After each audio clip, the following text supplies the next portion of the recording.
அஸ்ஸலாமு அலைக்கும். நான் இப்போ ஒரு பிஸ்கெட் பண்ண போகிறேன். இது ஃப்ரை பண்ணி எடுக்கக்கூடியது. இதுக்கு 3 கப்பு மாவு எடுத்திருக்கேன். இந்த கப்பு அளவுக்கு எடுத்திருக்கேன். ஏகദേശம் ஒரு அரை கிலோவும் கொஞ்சம் கூடுதலும் இருக்கும். அதில் அதே கப்புக்கு 1 கப்பு தேங்காய் பால் எடுத்திருக்கேன்.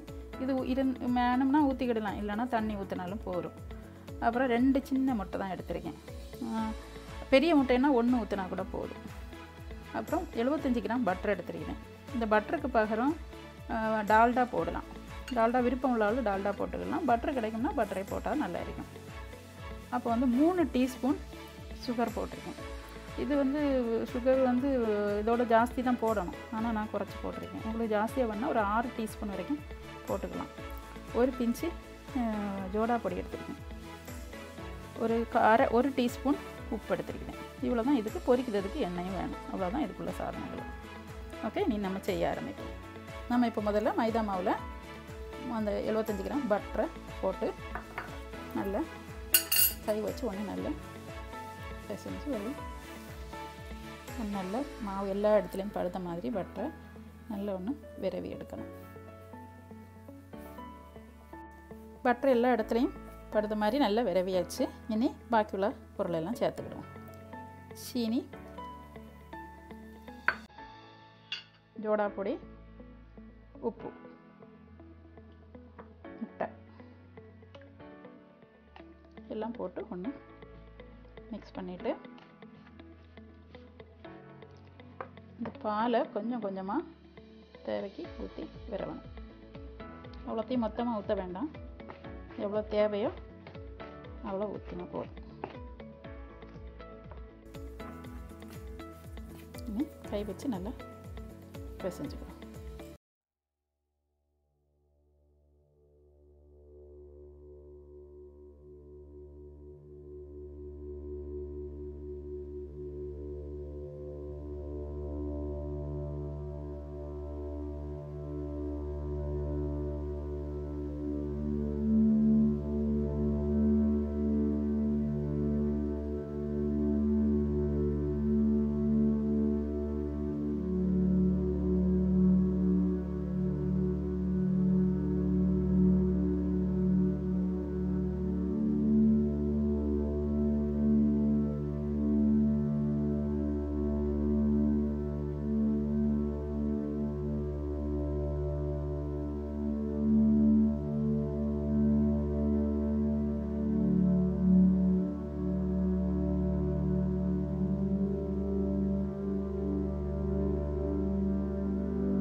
போட்டுடலாம். இப்போ முதல்ல கொஞ்சம் நேரம் ஆகும் ஃபஸ்ட்டு பொரிக்கிறதுக்கு. ரெண்டாவது நல்லா எண்ணெய் சூடாகிறதுனால அடுத்த பேட்ச் சீக்கிரமாக ரெடி ஆயிரும். பேட்சும் போட்டு நல்லா பொரிஞ்சு எடுக்கும்போது காமிக்கிறேன். நல்லா வெந்ததுக்கப்புறம் எடுக்கும்போது காமிக்கிறேன். ரொம்ப டேஸ்டியானது, ஈஸியாக பண்ணிடலாம். பண்ணி பாருங்கள். இதுக்கு வந்து பட்டர் தான் வேணும்னு இல்லை, டால்டா போட்டு கூட இது பண்ணுவாங்க. ஏன்னா அதனால் டால்டா அவ்வளோ நல்லதில்லை உடம்புக்கு, அதனால தான் நான் பட்டர் போட்டு பண்ணிடுறேன். பட்டர் இல்லாட்டா நான் டால்டா போட்டு பண்ணலாம். ஆனால் எண்ணெயோ நெய்யோ இதுக்கு செட் ஆகாது. இதுவும் ரெடியாகி வருது. ஒரு 1 நிமிஷம் கழிஞ்சால் எடுத்துடலாம். ஆரம்பத்தில் இதுக்கு சாஃப்டாக இருக்கும், கொஞ்சம் நேரம் நல்லா கிறிஸ்பி ஆயிரும். இது வந்து நல்லா டேஸ்ட்டாக இருக்கும். பண்ணி பாருங்கள், நல்லா டேஸ்ட்டாக இருக்கும். செய்யறது ரொம்ப ஈஸி. இப்போ இது நல்லா ரெடி ஆகிட்டது. இதை எடுத்துடலாம். இன்னும் ஒரு பேட்ச் இருக்குது, அதை பொரிச்சிட்டு எல்லாம் மொத்தமாக காமிக்குது. இதுவும் ரெடி ஆகிட்டது, எடுத்துடலாம். எல்லாம் பொரிச்சு முடிஞ்சது. நல்ல டேஸ்ட். இது செய்து பாருங்கள். பிள்ளைகளுக்கு வீட்டில் ஒரு மாதம் வரை பேசாமல் வெளியே வச்சாலே இருக்கும்.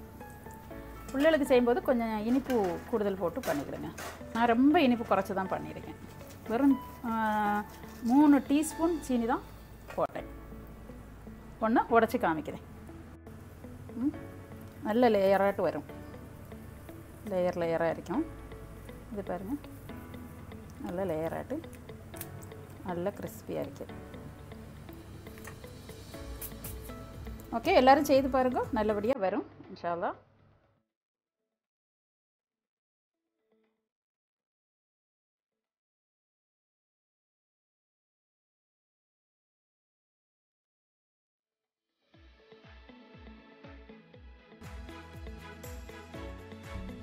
இந்த ரெசிப்பியை வீட்டில் செய்து பாருங்கள், உங்கள் எல்லோருக்கும் பிடிக்கும்னு நம்புகிறேன். மிக சுவையான ரெசிபி. எங்களுடைய சேனலை தொடர்ந்து பாருங்கள், லைக் பண்ணுங்கள், கமெண்ட் பண்ணுங்கள், ஷேர் பண்ணுங்கள். இதுவரை சப்ஸ்கிரைப் பண்ணாதவங்க சப்ஸ்கிரைப் பண்ணுங்கள்.